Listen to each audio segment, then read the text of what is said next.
দেশের বাইরে থেকে বাংলাদেশের রেমিটেন্স পাঠানোর শীর্ষে রয়েছে সংযুক্ত আরব আমিরাত। অতীতের চেয়ে গেল অর্থ বছর দেশটি থেকে আসা রেমিটেন্সের পরিমাণ বেড়েছে দ্বিগুণ। তাই বৈধ পথে প্রবাসীদের দেশে টাকা পাঠাতে উৎসাহী করতে দেয়া হলো রেমিটেন্স অ্যাওয়ার্ড। চলতি অর্থ বছরের প্রথম 10 মাসেই প্রায় $3.5 বিলিয়ন রেমিটেন্স পাঠিয়েছে দেশটিতে থাকা প্রবাসীরা। দুবাই থেকে নওশের আলম সুমনের তথ্যচিত্রে ডেস্ক রিপোর্ট।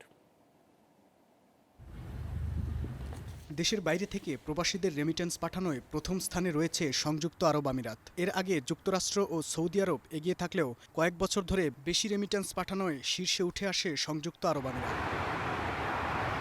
এদিকে বৈধ পথে রেমিটেন্স পাঠাতে আগ্রহী করতে গেল বছর থেকে রেমিটেন্স অ্যাওয়ার্ড দেওয়া শুরু করেছে দুবাইয়ের বাংলাদেশ কনসুলেট। এবছর 51 প্রবাসীকে রেমিটেন্স অ্যাওয়ার্ড ও 81 সিআইপিকে সংবর্ধনা দেওয়া হয়। এবার রেমিটেন্স অ্যাওয়ার্ড পেয়েছেন গ্লোবাল টেলিভিশনের আমিরাত প্রতিনিধি নওশের আলম সুমন। সবার হাতে অ্যাওয়ার্ড ও সনদ তুলে দেন প্রবাসী কল্যাণ প্রতিমন্ত্রী। রেমিটেন্স প্রবাহ বড় জিনিস নয়, বড় জিনিস হলো সম্মানিত করে, সেদিকে লক্ষ্য রেখেই বর্তমান সরকার কাজ করে যাচ্ছে। যারা রেমিটেন্স অ্যাওয়ার্ড প্রাপ্ত হয়েছেন তারা হচ্ছেন একেবারে আমাদের খেটে খাওয়া মানুষ, সাধারণ কর্মী। এখান থেকে যে রেমিটেন্স বাংলাদেশে প্রেরিত হয় তার সিংহভাগই তাদের এই কষ্টার্জিত অর্থ, তারা বৈধ পথে বাংলাদেশে অর্থ গ্রহণ করেন, সুতরাং তাদেরকে সম্মান জানানোটা আমাদের দায়িত্ব। এমন উদ্যোগকে স্বাগত জানিয়ে প্রবাসীরা বলছেন, এতে বৈধ পথে রেমিটেন্স পাঠানোয় উৎসাহ পাবেন প্রবাসীরা। অনেক সুন্দর একটা উদ্যোগ বাংলাদেশ কনসুলেট জেনারেল দুবাইয়ের।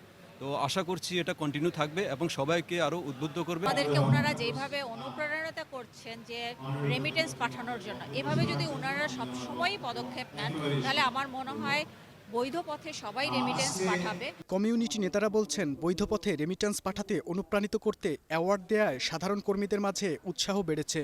মাননীয় কনসুল জেনারেল এখানে যোগদান করার পর থেকে রেমিটেন্স অ্যাওয়ার্ড দুবারে কনসুলেট কয়েকটা যে পদক্ষেপ হাতে নিয়েছেন সবগুলো কিন্তু প্রশংসার দাবিদার। হুন্ডি নির্ভরতা কমিয়ে প্রবাসীদের বৈধ পথে রেমিটেন্স পাঠাতে আরও আগ্রহী করে তুলবে বলে মনে করছেন প্রবাসীরা।